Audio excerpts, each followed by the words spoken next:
বিসমিল্লাহির রহমানির রহিম। আসসালামু আলাইকুম ওয়া রাহমাতুল্লাহ। সুপ্রিয় লাইফ অফ জান্নাত চ্যানেলের দর্শক মণ্ডলী, আশা করি মহান আল্লাহ রাব্বুল আলামিনের অশেষ মেহেরবানি ও দয়ায় আপনারা সবাই ভালো আছেন। সুপ্রিয় দর্শক, আজকের ভিডিওতে আপনাদের সাথে চমৎকার 10টি আমল সম্পর্কে কথা বলবো। মুমিন মুসলমানের জন্য এই 10টি আমলের গুরুত্ব অনেক বেশি, যে আমলগুলোর বিনিময়ে মহান আল্লাহ তাআলা মুমিন বান্দার আমল নামায় অগণিত সওয়াব দান করবেন। প্রিয় দর্শক, শুধু তাই নয়, মিজানের পাল্লায় তা হবে 7 আসমান ও 7 জমিনের চেয়েও ওজনে বেশি। সুবহানাল্লাহ। অর্থাৎ আজকের ভিডিওতে বর্ণিত 10টি আমলের মধ্যে এমন কিছু আমল আছে যে আমলগুলো 7 আসমান ও 7 জমিনের চেয়েও বেশি ওজন এবং আল্লাহ তাআলার কাছে অনেক প্রিয়। প্রিয় দর্শক, হাদিসের একাধিক বর্ণনায় উঠে আসা চমৎকার 10টি আমল সম্পর্কেই আজকের ভিডিওতে আমরা বিস্তারিত আলোচনা করব। ভিডিওটি ধৈর্য ধরে শেষ পর্যন্ত দেখতে থাকুন। প্রিয় দর্শক, আমি আশা করি যারা আমলকে ভালোবাসেন, আখিরাতে শান্তি পেতে চান, হাসতে হাসতে জান্নাতে যেতে চান, তাদের জন্য আজকের ভিডিওটি অত্যন্ত গুরুত্বপূর্ণ। তাহলে চলুন মূল ভিডিওতে ফিরে যাওয়া যাক। নম্বর 1, সকাল সন্ধ্যায় লা ইলাহা ইল্লাল্লাহ এই কলেমাটির জিকির করা। সকাল সন্ধ্যায় লা ইলাহা ইল্লাল্লাহ এর জিকির করার ব্যাপারে প্রিয় নবী সাল্লাল্লাহু আলাইহি ওয়াসাল্লাম বলেছেন, যে ব্যক্তি সকাল সন্ধ্যায় লা ইলাহা ইল্লাল্লাহ এর জিকির করবে, তার আমলনামার পাল্লা 7 আসমান ও 7 জমিনের চেয়েও বেশি ভারী হবে। সুবহানাল্লাহ। তার জন্য জান্নাত হবে সুনিশ্চিত।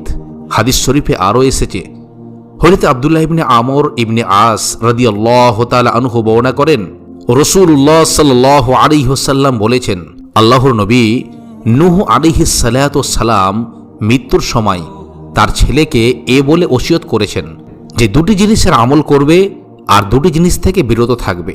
আমলের আদেশ ছিল লা ইলাহা ইল্লাল্লাহ এর জিকির করা। মনে রেখো, যদি 7 আসমান ও 7 জমিন এক পাল্লায় রাখা হয় আর অপর পাল্লায় লা ইলাহা ইল্লাল্লাহ রাখা হয়, তবে লা ইলাহা ইল্লাল্লাহ এর পাল্লা ভারী হবে। সুবহানাল্লাহ। যদি 7 আসমান ও 7 জমিন একটি অবিচ্ছেদ্য গোলাকার বৃত্ত হতো, তাহলে লা ইলাহা ইল্লাল্লাহ ও সুবহানাল্লাহি ওয়া বিহামদিহি সবকিছুকে চূর্ণ বিচূর্ণ করে ফেলত। ইহা প্রতিটি জিনিসের দোয়া এবং এর মাধ্যমেই সৃষ্টি রাজি রুচি পেয়ে থাকে। সুবহানাল্লাহ। আর তোমাকে নিষেধ করি শিরিক ও অহংকার থেকে। মুসনাদ আহমদ, বুখারী, আদাবুল মুফরাদ। সুপ্রিয় দর্শক, এই হাদিস থেকে আমরা বুঝতে পারলাম লা ইলাহা ইল্লাল্লাহ এর জিকির করলে আমাদের রুজিতে বৃদ্ধি হবে, কিয়ামতের দিনে আমাদের নেকির পাল্লা ভারী হবে এবং আমাদের জান্নাতে যাওয়ার পথ সুগম হবে। সুবহানাল্লাহ। সুপ্রিয় দর্শক, হযরত আনাস রাদিয়াল্লাহু তাআলা আনহু বর্ণনা করেন, রাসূলুল্লাহ সাল্লাল্লাহু আলাইহি ওয়াসাল্লাম বলেছেন, কিয়ামতের দিন আল্লাহ তাআলা বলবেন, হে মুহাম্মদ সাল্লাল্লাহু আলাইহি ওয়াসাল্লাম, সৃষ্টির মধ্য থেকে আপনার উম্মতের এমন ব্যক্তিকে জান্নাতে প্রবেশ করান যে ব্যক্তি একদিন হলেও ইখলাসের সঙ্গে এই সাক্ষ্য দিয়েছে যে আল্লাহ ছাড়া কোনো ইলাহ নেই এবং সে তার ওপরই মৃত্যুবরণ করেছে। মুসনাদ আহমদ। অর্থাৎ কোনো ব্যক্তি যদি ইখলাসের সঙ্গে জীবনে একবার হলেও লা ইলাহা ইল্লাল্লাহ পাঠ করে এবং কোনোদিন আল্লাহ তাআলার সঙ্গে শিরক না করে, তবে মহান রব্বুল আলামিন আল্লাহ তাআলা মুহাম্মদ সাল্লাল্লাহু আলাইহি ওয়াসাল্লামকে কিয়ামতের দিন তাকে জান্নাতে প্রবেশ করানোর অনুমতি দান করবেন। সুবহানাল্লাহ। মুসনাদ আহমদের হাদিস। নম্বর 2, আলহামদুলিল্লাহ পাঠ করা। সুখের খবর কিংবা দুঃখের খবর, আনন্দের খবর কিংবা বিপদের খবর, যে কোনো সংবাদেই সব সময় আলহামদুলিল্লাহ তথা সব প্রশংসা আল্লাহ তাআলার জন্য বলা, আর তাতে বান্দার আমলনামার পাল্লা 7 আসমান ও 7 জমিন থেকেও ভারী হবে, আর তা হবে জান্নাত লাভের মাধ্যম। সুবহানাল্লাহ। হাদিস শরীফে এসেছে, হযরত জাবির ইবনে আব্দুল্লাহ রাদিয়াল্লাহু তাআলা আনহু বর্ণনা করেন, রাসূলুল্লাহ সাল্লাল্লাহু আলাইহি ওয়াসাল্লাম বলেছেন, সর্বোত্তম জিকির হচ্ছে লা ইলাহা ইল্লাল্লাহ এবং সর্বোত্তম দোয়া হলো আলহামদুলিল্লাহ। সুবহানাল্লাহ। তিরমিজি, ইবনে মাজাহ, নাসাই ও ইবনে হিব্বানের হাদিস। রাসূল করিম সাল্লাল্লাহু আলাইহি ওয়াসাল্লামের কাছে এক বেদুইন এসে বললেন, হে আল্লাহর রাসূল, আমাকে কোনো একটি ভালো কাজ শিখিয়ে দিন। রাসূল করিম সাল্লাল্লাহু আলাইহি ওয়াসাল্লাম তখন তার হাত ধরে এই শব্দগুলো শিখিয়ে দিলেন। তিনি বললেন, সুবহানাল্লাহ, আলহামদুলিল্লাহ, লা ইলাহা ইল্লাল্লাহ, আল্লাহু আকবার। এই শব্দগুলো বেশি বেশি পড়বে। লোকটি এ কথা শুনে চলে গেলেন। কিছু দূর যাওয়ার পর লোকটি আবার রাসূল করিম সাল্লাল্লাহু আলাইহি ওয়াসাল্লামের দরবারে ফিরে আসলেন। রাসূল করিম সাল্লাল্লাহু আলাইহি ওয়াসাল্লাম মুচকি হেসে বললেন, লোকটি কি চিন্তা করছে? ফিরে এসে লোকটি প্রিয় নবী সাল্লাল্লাহু আলাইহি ওয়াসাল্লামকে বললেন, সুবহানাল্লাহ, আলহামদুলিল্লাহ, লা ইলাহা ইল্লাল্লাহ, আল্লাহু আকবার। আপনি যে বাক্যগুলো আমাকে শিখালেন, এ বাক্যগুলো তো সব আল্লাহর জন্য, কিন্তু আমার জন্য কি? এগুলো পড়লে আমি কি পাবো? রাসূল করিম সাল্লাল্লাহু আলাইহি ওয়াসাল্লাম বললেন, তুমি যখন বলবে সুবহানাল্লাহ, আলহামদুলিল্লাহ, লা ইলাহা ইল্লাল্লাহ, আল্লাহু আকবার, তখন প্রতিটি শব্দের উত্তরে আল্লাহ তাআলা বলবেন, তুমি সত্য বলেছ। তারপর জিকিরকারী আল্লাহর কাছে নিজের যেসব চাহিদা তুলে ধরবে, আল্লাহ তাআলা তাই কবুল করে নেবেন। সুবহানাল্লাহ। যেমন বান্দা যখন বলবে আল্লাহুম্মা গফিরলি, হে আল্লাহ আমাকে ক্ষমা করে দিন, তখন আল্লাহ তাআলা বলবেন, তোমাকে ক্ষমা করে দিলাম। বান্দা যখন বলবে আল্লাহুম্মা রহামনি, হে আল্লাহ আপনি আমাকে রহম করুন, তখন আল্লাহ তাআলা বলবেন, ইতিমধ্যে তোমার প্রতি রহম করেছি। বান্দা যখন বলবে আল্লাহুম্মা রযুকনি, হে আল্লাহ আপনি আমাকে রিজিক দান করুন, তখন আল্লাহ তাআলা বলবেন, তোমাকে ইতিমধ্যে রিজিক দান করেছি। বাইহাকি শরীফের হাদিস। সুবহানাল্লাহ। নম্বর 3, সুবহানাল্লাহি ওয়া বিহামদিহি সুবহানাল্লাহিল আযীম এর জিকির করা।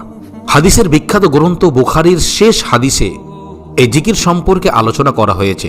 এই জিকিরের বর্ণনা হাদিস পাকে এভাবে তুলে ধরা হয়েছে। হযরত আবু হুরায়রা রাদিয়াল্লাহু তাআলা আনহু বর্ণনা করেন, রাসূল করিম সাল্লাল্লাহু আলাইহি ওয়াসাল্লাম বলেছেন, দুটি কলেমা অর্থাৎ দুটি বাণী রয়েছে যেগুলো দয়াময় আল্লাহ তাআলার কাছে অতি প্রিয়, উচ্চারণে খুব সহজ আর আমলের পাল্লায় অত্যন্ত ভারী। আর বাণী দুটি হচ্ছে সুবহানাল্লাহি ওয়া বিহামদিহি সুবহানাল্লাহিল আযীম, সুবহানাল্লাহি ওয়া বিহামদিহি সুবহানাল্লাহিল আযীম। অর্থাৎ আমরা আল্লাহ তাআলার প্রশংসা সহ তার পবিত্রতা ঘোষণা করছি, মহান আল্লাহ অতি পবিত্র। বুখারী শরীফের হাদিস। নম্বর 4, সৎ চরিত্রবান হওয়া। প্রিয় নবী সাল্লাল্লাহু আলাইহি ওয়াসাল্লামের যে গুণ বর্ণনায় কুরআনুল কারীমে আল্লাহ তাআলা আয়াত নাজিল করেছেন, আর তা হলো সৎ চরিত্র বা মহান চরিত্র, যেই চরিত্রে থাকবে না কোনো গুনাহের চিন্তা। প্রিয় নবী সাল্লাল্লাহু আলাইহি ওয়াসাল্লামকে লক্ষ্য করে মহান আল্লাহ তাআলা ঘোষণা দেন, আর নিশ্চয় আপনি মহান চরিত্রের অধিকারী। কিয়ামতের ময়দানে এ উত্তম চরিত্রবান লোকেদের আমলনামা হবে 7 আসমান ও 7 জমিনের চেয়েও ভারী। সুবহানাল্লাহ। এবং উত্তম চরিত্রবান ব্যক্তিদের মধ্যে যে গুণগুলো বিদ্যমান থাকবে, সেই গুণগুলো হলো হালাল গ্রহণ করা, হারাম বর্জন করা, আর নিজ পরিবারের স্ত্রী, সন্তান, মা বাবা ও ভাই বোনের সঙ্গে উত্তম ও উদার ব্যবহার করা। উল্লেখিত গুণগুলো একজন মুমিন মুসলমানের জন্য অত্যন্ত গুরুত্বপূর্ণ। এই গুণগুলো যদি আপনি অর্জন করতে পারেন, কিয়ামতের দিন আপনার আমলনামা হবে 7 আসমান ও 7 জমিনের চেয়েও ভারী। সুবহানাল্লাহ। নম্বর 5, নাবালক সন্তানের মৃত্যুতে ধৈর্য ধারণ করা। অল্প বয়সে মৃত্যুবরণকারী সব শিশুই তার মা বাবা ও আত্মীয় স্বজনের জন্য হবে জান্নাতের ওসিলা, পরকালের আরাম লাভের অনুষঙ্গ এবং সুপারিশকারী, আর দুনিয়াতেও হবে সুখ ও সম্পদের অধিকারী। এ কারণেই নাবালক সন্তানের মৃত্যুতে এভাবে দোয়া করতে বলেছেন বিশ্বনবী সাল্লাল্লাহু আলাইহি ওয়াসাল্লাম। আর তা হলো, যদি কোনো ব্যক্তির ছেলে শিশু ইন্তিকাল করে, তাহলে সে ব্যক্তি বেশি বেশি যেন এই দোয়াটি পড়ে। আর দোয়াটি হলো, আল্লাহুম্মা জাআলহু লানা ফারাতাও ওয়াজআলহু লানা আজরাও ওয়া যুখরাও ওয়াজআলহু লানা শাফিআও ওয়া মুশাফফা। আর যদি কোনো ব্যক্তির মেয়ে শিশু মারা যায়, তাহলে সে ব্যক্তি যেন এই দোয়াটি পড়ে, আল্লাহুম্মা জাআলহা লানা ফারাতাও ওয়াজআলহা লানা আজরাও ওয়া জুখরাও ওয়াজআলহা লানা শাফিআতাও ওয়া মুশাফফাআহ। এই দোয়াগুলির অর্থ হলো, হে আল্লাহ, এ বাচ্চাকে আমাদের নাজাত ও আরামের জন্য আগে পাঠিয়ে দাও। তার জন্য যে দুঃখ তা আমাদের প্রতিদান ও সম্পদের কারণ বানিয়ে দাও। তাকে আমাদের জন্য সুপারিশকারী বানাও, যা তোমার দরবারে কবুল হবে। প্রিয় দর্শক, সুতরাং কারো শিশু সন্তান ছেলে বা মেয়ে মারা গেলে জানাজা সহ পরবর্তী সময়ে এই দোয়াগুলো বেশি বেশি পড়া জরুরি। এতে রয়েছে দুনিয়া ও পরকালের অনেক কল্যাণ ও সফলতা। আর তাতে আল্লাহ তাআলা শিশু সন্তানের আত্মীয় স্বজনদের দুনিয়া ও পরকালের কল্যাণ এবং সফলতা দান করবেন। সুবহানাল্লাহ। নম্বর 6, অন্যের জন্য দোয়া করা। নিজের জন্য দোয়া করার পর যারা মুমিন মুসলমান নারী পুরুষের জন্য এইভাবে দোয়া করে, আল্লাহুম্মা গফির লিল মুমিনিনা ওয়াল মুমিনাত। পবিত্র কোরআন কারীমে আল্লাহ তাআলা প্রিয় নবী সাল্লাল্লাহু আলাইহি ওয়াসাল্লামকেও মুমিন মুসলমানের জন্য এইভাবে দোয়া করতে নির্দেশ দিয়েছেন। তিনি বলেন, ওয়াস্তাগফির লিযামবিকা ওয়ালিল মুমিনিনা ওয়াল মুমিনাত। হে রাসূল, আপনি ক্ষমা প্রার্থনা করুন আপনার নিজের জন্য এবং মুমিন পুরুষ ও নারীদের জন্য। সূরা মুহাম্মদ আয়াত নম্বর 19। নম্বর 7, কেউ মারা গেলে জানাজায় অংশগ্রহণ করা। জানাজায় অংশগ্রহণে রয়েছে অনেক সওয়াব ও কল্যাণ।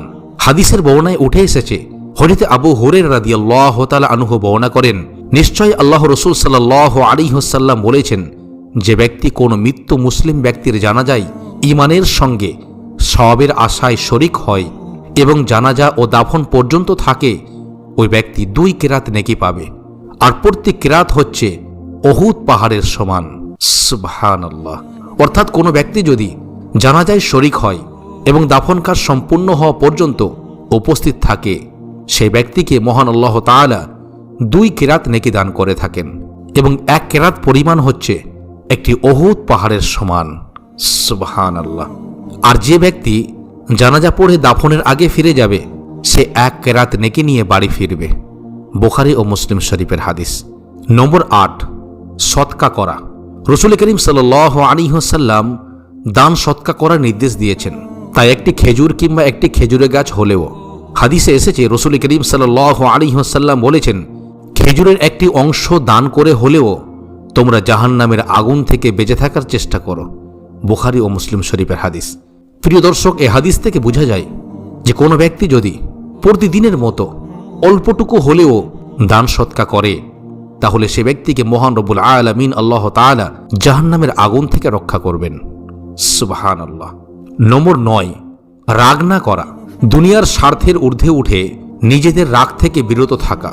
এই রাগ হবে শুধুমাত্র মহান আল্লাহ তাআলার জন্য, দুনিয়ার কোনো স্বার্থে নয়। তবে এই রাগ পরকালের আমলনামায় অনেক গুণ ভারী হবে। হাদিস শরীফে এসেছে, হযরত আবু হুরায়রা রাদিয়াল্লাহু তাআলা আনহু বর্ণনা করেন, এক ব্যক্তি রাসূল করিম সাল্লাল্লাহু আলাইহি ওয়াসাল্লামকে বলল, আমাকে কিছু উপদেশ দিন। রাসূল করিম সাল্লাল্লাহু আলাইহি ওয়াসাল্লাম বললেন, রাগ করো না। লোকটি বারবার রাসূল করিম সাল্লাল্লাহু আলাইহি ওয়াসাল্লামের কাছে এসে উপদেশ চাই, আর রাসূল করিম সাল্লাল্লাহু আলাইহি ওয়াসাল্লাম বলেন, তুমি রাগ করো না। বুখারী শরীফের হাদিস। যেহেতু রাগ দমন করা অত্যন্ত কঠিন কাজ, আর যে ব্যক্তি তা করতে সক্ষম হবে, সে দুনিয়া ও আখিরাতে কামিয়াবি হবে।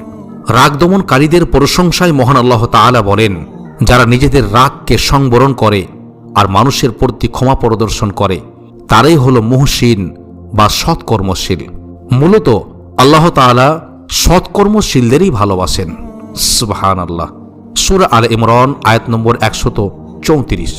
নম্বর 10, দ্বীনের পথের দাওয়াত। আল্লাহর পথে অন্যকে ডাকা বা আহ্বান করা। যে ব্যক্তি মানুষকে মহান আল্লাহর পথে ডাকে বা আহ্বান করে, সে ব্যক্তির আমলনামা হবে 7 আসমান ও 7 জমিনের থেকেও ভারী। সুবহানাল্লাহ।